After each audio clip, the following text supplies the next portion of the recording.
For James and Fuhad to argue that fight or flight kept you from reacting to a white man making negative comments about black women while you sat there and laughed, it may have worked.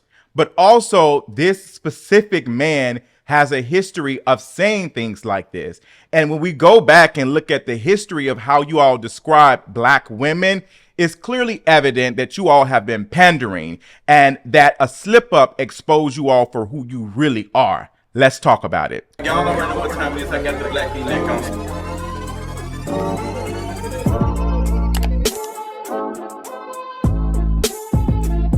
What is going on, you all? We got to talk about the British Bean podcast with Shxts and Giggles, Fuhad and James and Fuhad. I have seen their clips on Twitter and social media a couple of times, but let me tell you something. I do not watch Men with Mics. I do not watch them. I don't watch them. Not interested in it. And recently, they've had some backlash. They did an interview. They were sitting down. They had a live show in Atlanta. And these hosts were asking them, you know, hey, like, you know, have y'all seen any baddies in Atlanta? Like, what you think about Atlanta? And they responded and said this. In Atlanta, I've seen the least baddies so far. Oh, Yeah. Thank God we ain't from here. I'm a Texas girl. You ain't offending me none. You see, they ain't say Houston. We've still got a couple days. Maybe we'll find out. But yeah. Yeah. I've seen like 2 or 3. Hey, but what is y'all's type though? Bad is the type. Facts.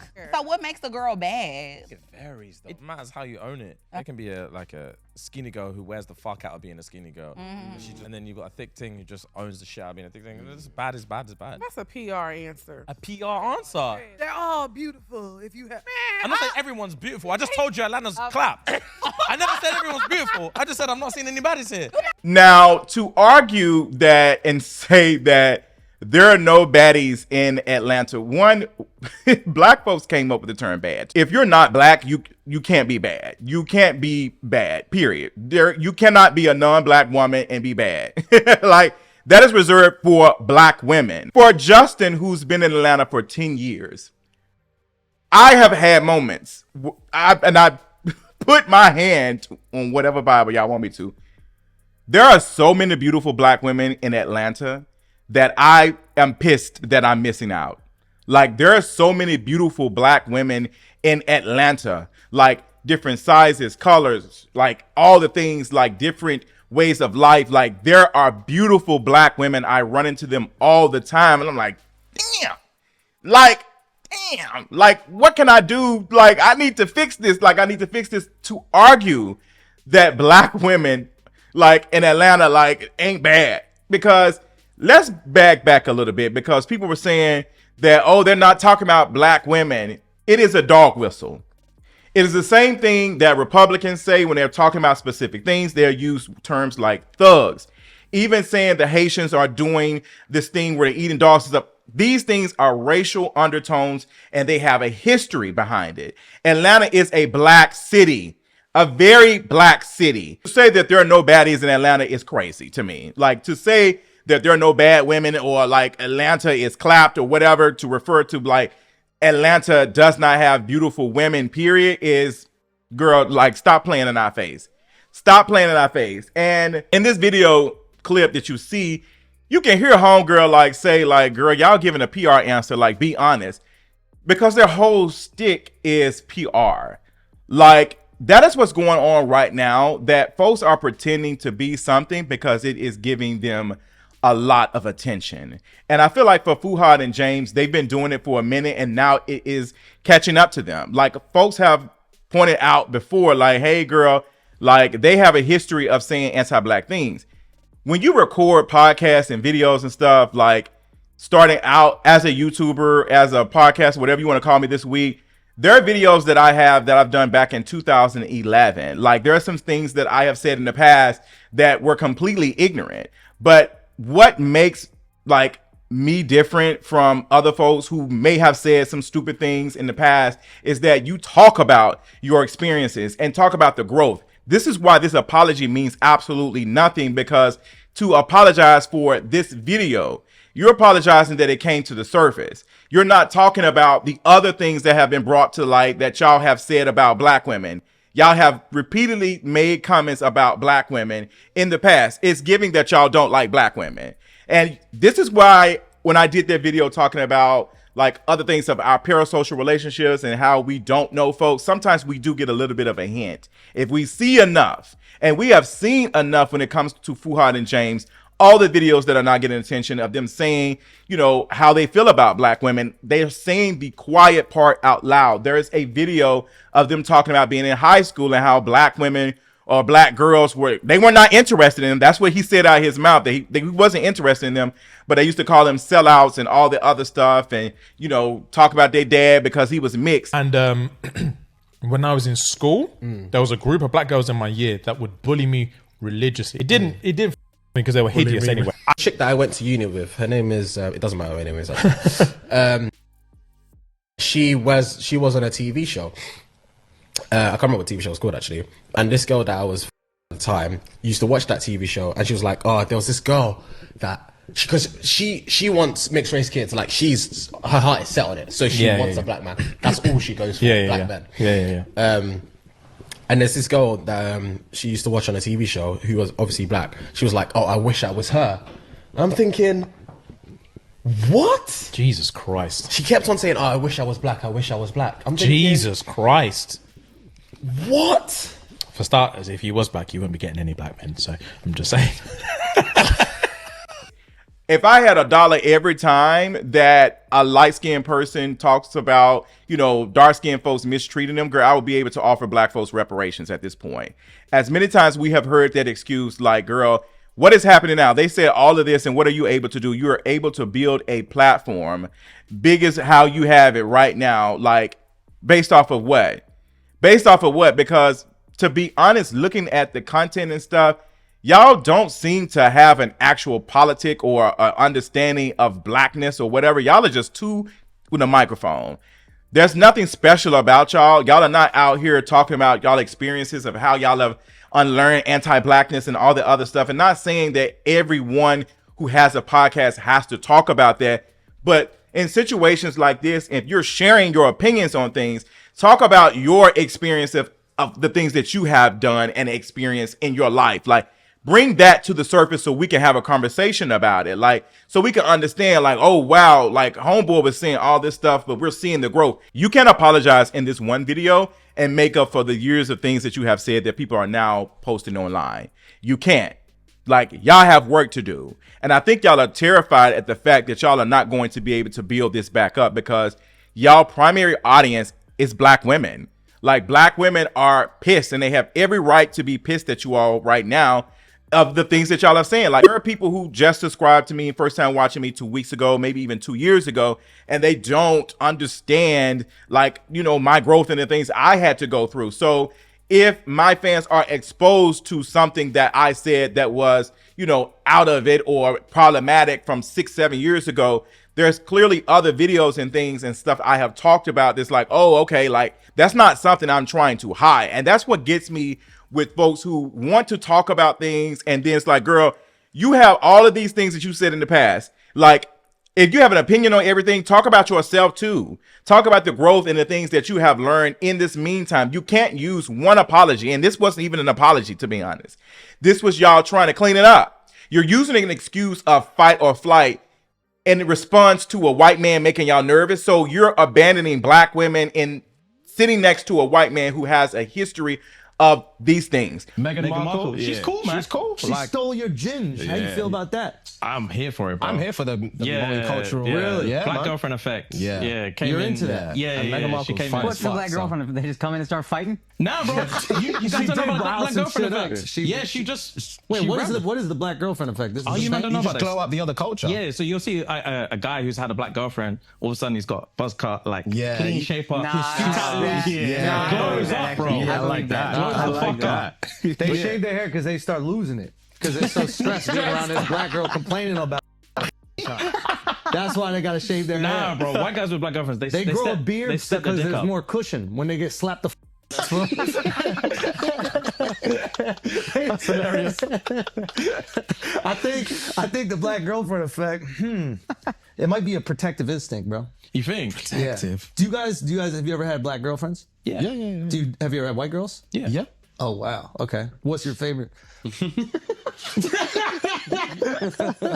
First and foremost, had it been me, Andrew Schulz, whatever his name is, wouldn't have been sitting next to me to begin with. Not with that fake black accent to begin with. See, that's the things. Like, I don't mind cutting somebody off and telling them, like, hey, girl, our politics on the line. We won't be filming. Because had somebody sat next to me and said something like that to me, I would have cut the cameras quick.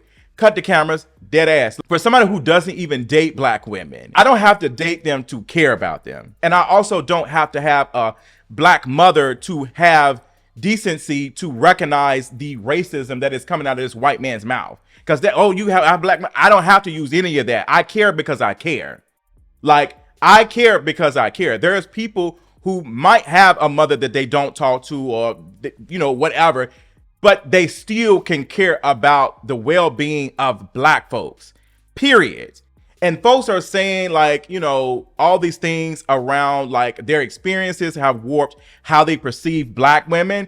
If that's the case, then the history book should tell you about the other women who y'all prefer. I've experienced bullying from black folks because of my proximity to blackness. Like, that's what's going to happen. It's nothing special. Like, if you were surrounded by white folks, you would be experiencing that too. Proximity. Learn that. Your proximity to a group of people, you're going to have experiences from that group of people. Doesn't mean that they speak for the entire group of people. Like, y'all have to do a better job of understanding that. And I'm still out here dating black men. Like, I'm still out here dating black men. Even when I was in full anti-blackness, I still was dating black men. So when we're talking about that, like, folks were saying that, they don't necessarily have to be interested in black women or, like, interested in dating them, or maybe that's not their type. We have to think beyond just that, because this idea of not liking something doesn't just stay in the bedroom. It doesn't stay at Red Lobster. It does not stay at the wherever y'all are having y'all date at. Even if you don't date them, you still will allow harm to be done to them, which is why this white man felt comfortable saying that next to you all. So we can't say, like, the preferences stay in the bedroom, because they don't.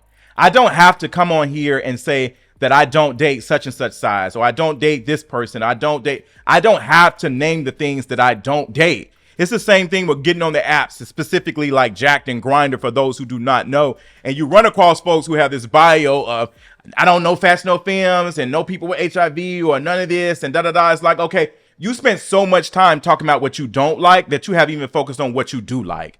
I can't even get to know you as a person because you're spending so much time talking about what you don't like. I'm not going to read a 6-page letter from Aaliyah telling me what you don't like. And, like, girl, what do you like? I don't have to say the things that I don't like. I just don't have to date it. Like, y'all can't be quiet with y'all preferences, because it's not about preference. It's about power at the end of the day. You want it to be known that you don't date this because you feel power for doing it. It's easy. The world that we live in allows you to say things like that. You can feel comfortable saying it. So even in that moment of you dealing with this bullying with, black girls or whatever, harassing you or whatever, when you was a child, like, there are black women, obviously, who love y'all content and was watching and supporting y'all. So that doesn't speak for the whole black community or black women in general. So it doesn't make sense for you to say you experienced that, and yet all these black women said they are disgusted by seeing your comments. So it's just like, see how that doesn't make any sense? Y'all looking for excuses. Y'all are looking for excuses. What they really meant when they said that there are no baddies in Atlanta, they're talking about the black women who have a closer proximity to whiteness. They're talking about the black women who probably don't like being around black women. They're talking about the black women who feel comfortable being around, like, or being the only black person, or are racially ambiguous. Like, girl, we need to talk about it. Like, we don't be wanted to talk about colorism because it makes folks uncomfortable, but this is exactly what this is.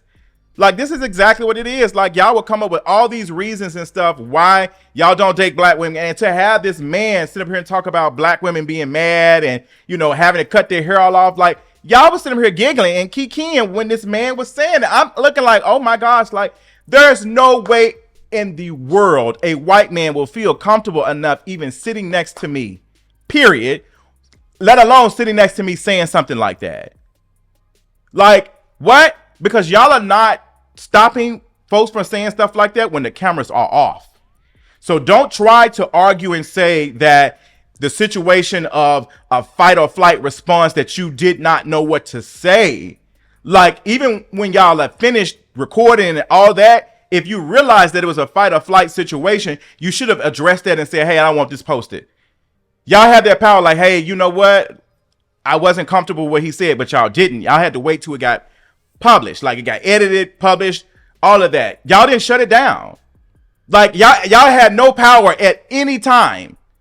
At any time, y'all didn't have no power to shut it down, like to say, hey, girl, like, I don't feel comfortable with this. Y'all, it still made it out to us. We still see it. What y'all act like y'all had no power at any time. At any time, y'all act like y'all didn't have any power, even after the stuff was filmed, produced, and put out. Like, y'all didn't have any power until it was backlash. So it was never a fight or flight. Y'all felt very, very comfortable because had something like that happened and I was uncomfortable, because I've experienced fight or flight. I've experienced it at the doctor's office. I did a video about it 2 years ago. And what I did afterwards is called them out. Like, that's what you do. Because I am a person who advocates for myself, and I, even if I am uncomfortable in that moment, I'm still going to find a way to do it, because this is what I do and this is what I care about. So yes, even in my response of dealing with fight and flight in that situation that I had to speak up for myself, not in that moment, but later on, I care so much about it that I didn't let it get to me to keep me from not saying anything at all, because it's natural for me. And it should be natural for you to defend black women, period. It should be, but it's not. And that speaks to you. So this idea that them not dating black women, like, it's a correlation between them not dating black women and them feeling comfortable allowing something like that to be said. The Venn diagram is a full circle, because they don't care for black women in the bedroom or outside of it. Like, they don't care for them at all, which allows them to be comfortable with black women being disposed. So this Andrew Schulz guy, or how you pronounce his name, has a history of saying ignorant things like this, and people unfortunately platform him. I've seen him before, but I've never really paid much attention to him until I was having a conversation with Jessie Wu. Y'all check out her video and stuff. She talked about this too, that this man has been platformed by, you know, other folks, like other black men, like have given him the card to be able to say things like that. We also need to talk about, like, this photo shoot that they did. Like, this photo of them, like, holding each other, and like this kind of like relationship style, like, photo shoot of them holding each other. And it just did a lot for folks. Oh, they're soft black men. They're soft black men. And the imagery gave folks that they were nice and cool and all the other stuff, and they had their stuff together because they're not toxic masculinity. But toxic masculinity, machoism, all of these things, it's not an image. It is an idea. And you have to see it in how they speak. Like, you have to see it in what they do. So an image should not be enough of two black men hugging up on each other. That's not soft. Like, these people are learning that. These people are learning that, you know, we are seeing this and associating with that. Like, it's clearly PR. Like, they realize that they can post pictures like this and but not unpacking a lot of the ideas and things that they have. Like, I'm not seeing that. And if I had seen that, we would have never got to this situation to begin with, because they would have shut this down. Either it would have been them shutting them down when he said it, or shutting it down and saying something before it came out. But that's not happening. So you are really showing us who y'all really are. And it's disappointing to see. But again, like, I am not infatuated with two, like, black masculine men hugging up on each other, and that doesn't do anything for me. Like, these folks are able to understand it. Same thing with NLE Chopper, like, whatever his name is, him doing a couple of things, and, like, you know, folks, like, he's comfortable with his sexuality, he's comfortable with his what's name, he's like, he's never said that, like, and he has a history of being abusive to his baby mama. So it's just like, you know, him doing that has now allowed him to be soft. And it's really not any of that. It's honestly desire at the end of the day. Like, you got all these, you know, unfortunately, like, gay men thirsting after him because he's a light-skinned, thin man. Like, period. Like, all of the thoughts and stuff have went out the window. So this whole situation with Fuhad and James is basically what didn't come out in the wash is now coming out in the rinse. And there were folks who were saying that they had some reservations about them, and they've seen some stuff that they were not, comfortable about, like they did not feel. And now we're seeing that y'all have a history of like having these ideas about Black women. And y'all need to be taking some of this money that y'all making from these podcasts and these live shows and go and get some therapy behind it. Like something is going on for y'all to I just cannot sit next to a white man, and let him talk about Black women like that. And to these hosts who he sat down with, like he sat down with y'all and y'all threw Black women in Atlanta under the bus. Like y'all said, oh, we from Texas, so like, then y'all came out and gave some statement like, girl, shut up. Like, no shade. Like, Black women were angry and they had every right to be angry at this point. You may not agree with the backlash for whatever reason, but there were so many Black women speaking that you should have just shut up and not say anything and allow them to get this stuff off their chest, because the videos were damning. Like, listening to them talk about their experiences with Black women and, how they felt, like it has been oozing out for a minute. And I think that folks were just honestly, like, y'all was spitting by them. Y'all was spitting by how they were able to like play us. Like, it is unfortunate. Like, there's some other folks who've been able to do that and just full misogynist, like anti-Blackness down. And like, again, what didn't come out in the wash came out in the rinse. And it's very telling. So those are my thoughts about it. Like, girl, this whole situation is a mess. I don't encourage folks to watch folks like that. If people show you who you are in situations like this, believe them from the first episode, period.